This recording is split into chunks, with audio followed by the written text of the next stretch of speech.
Jadi jika kita punya $1 saat ini, berapa nilainya di tahun mendatang jika suku bunganya sebesar 10%? Ya, kita menjawabnya ya, 1 plus $1 plus $1 lagi dikali 10% atau 0,1. Oke, nah ini pertanyaan mengenai future value. Nanti ya lagi kerja ya. Oh gitu, alhamdulillah.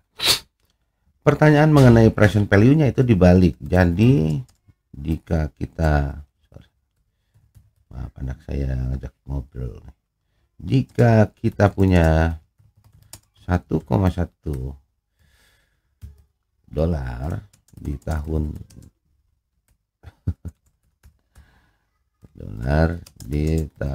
depan ya, berapa nilainya saat ini jika suku bunganya 10%? Nah, formulanya kita balik, jadi 1,1 dolar di tahun depan dibagi ya 1 plus 10%. Jawabannya kembali menjadi $1. Nah, Tittenberg mengeneralisir dengan ekspresi matematis sebagai berikut ya. Present value dari benefit pada tahun N, tadi contohnya adalah 1,1 dolar, sama dengan benefit pada tahun N tadi 1,1 dolar dibagi dengan 1 plus R-nya itu adalah suku bunga 10% pangkat 1. Nah, jadi kalau ini kita pangkat 1 menunjukkan indikator waktu tahun depan, maka hasilnya juga sama. Nah, berikutnya ditambah lagi contoh ya. Suppose you were investigating an allocation. Jadi kita akan menyelidiki sebuah alokasi manfaat yang menghasilkan dengan polanya untuk 5 tahun ke depan adalah 3.000, 5.000 sampai dengan 12.000. Kemudian dengan suku bunga sebesar 6%. Nah, selengkapnya disajikan pada tabel ini ya, pada tabel 31 ya.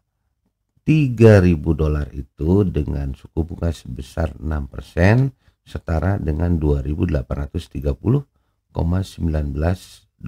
untuk saat ini ya. Kita uji dulu ininya. Jadi 3.000 dibagi 1 plus 0,06 atau 6% pangkat 1.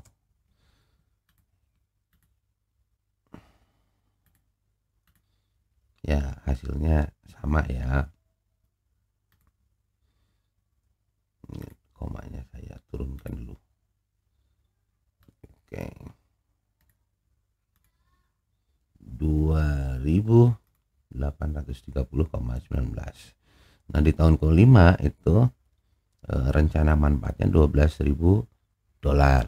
Nah, nilainya saat ini menjadi 12.000 dibagi 1 plus 0,06 pangkat berapa, 5 ya.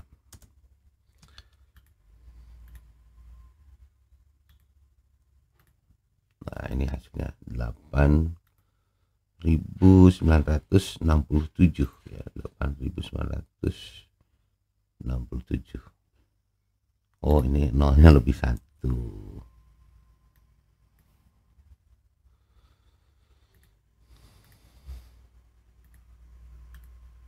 Oke, 8.967. Nah, kolom sum ini penjumlahan 36.000 itu penjumlahan dari 3.000, 5.000, 6.000 sampai dengan 12.000. Ya, $29.005,92 ini penjumlahan dari present value setiap manfaat yang Rencananya didistribusikan dari tahun 1 sampai dengan tahun 5. Itulah dasar dari efisiensi dinamis. Nanti penerapan yang efisiensi dinamis akan kita detailkan pada pembahasan mengenai ekonomi sumber daya tidak terbarukan. Nanti kita akan mempelajari apa yang disebut dengan model hoteling. Jadi maksimisasi manfaat atau maksimisasi net benefit dengan mempertimbangkan unsur waktu, ya. Itu kita mengenalnya dengan model hoteling. Nah, apakah efisiensi dinamis dan efisiensi statis yang kita pelajari sebelumnya itu teori saja atau udah diterapkan? Nah, Tittenberg dan Lewis itu memberikan informasi bahwa analisis biaya manfaat tadi itu juga sudah diterapkan sejak lama. Nah, contohnya di US Environmental Protection Agency atau EPA. EPA menggunakannya untuk mengendalikan polusi.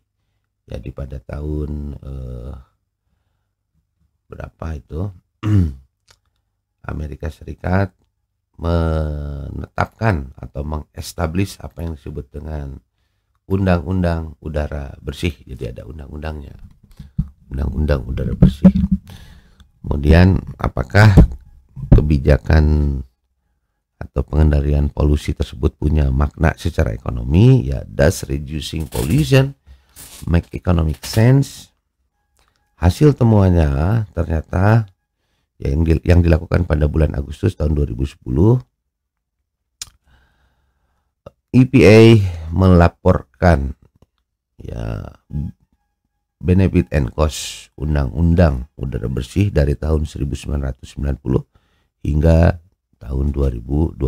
Nah, ini informasinya ada di sini.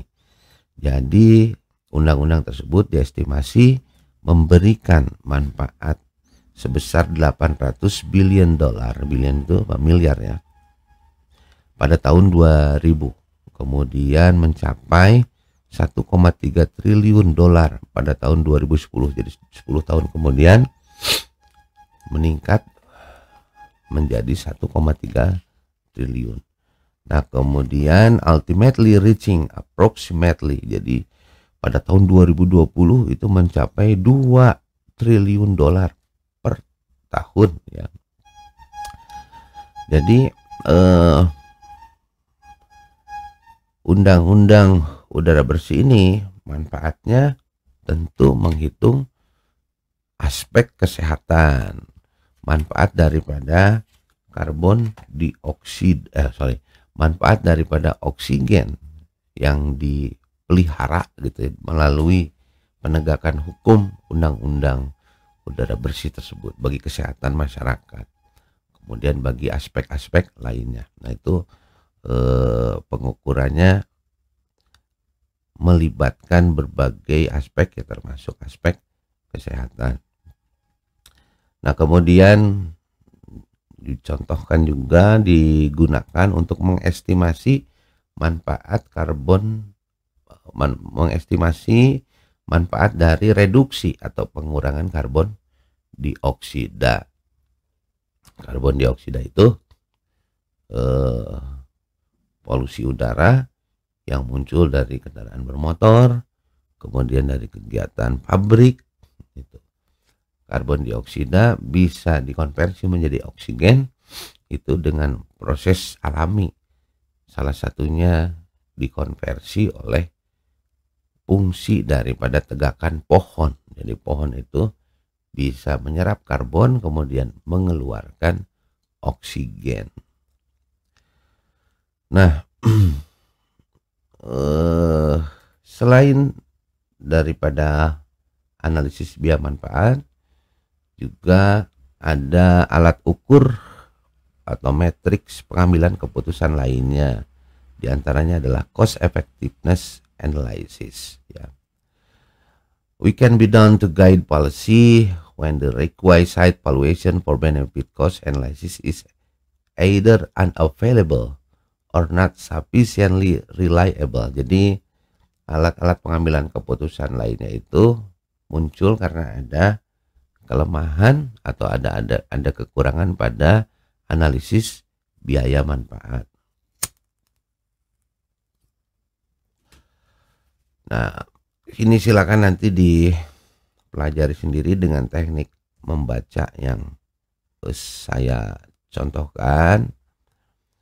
Namun dasar dari analisis biaya manfaat ini yang akan nanti kita kembangkan pada valuasi lingkungan, ya.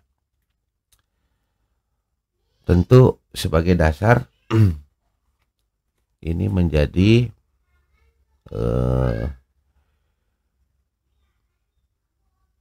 sesuatu atau teori yang bisa dikembangkan oleh kita nanti, ya.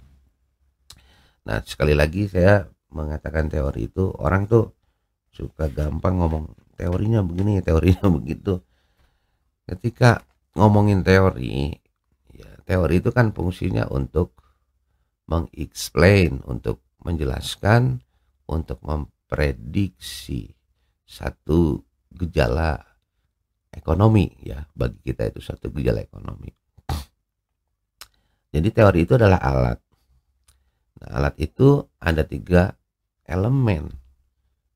Elemen pertama adalah asumsi dari perilakunya. Asumsi itu adalah anggapan.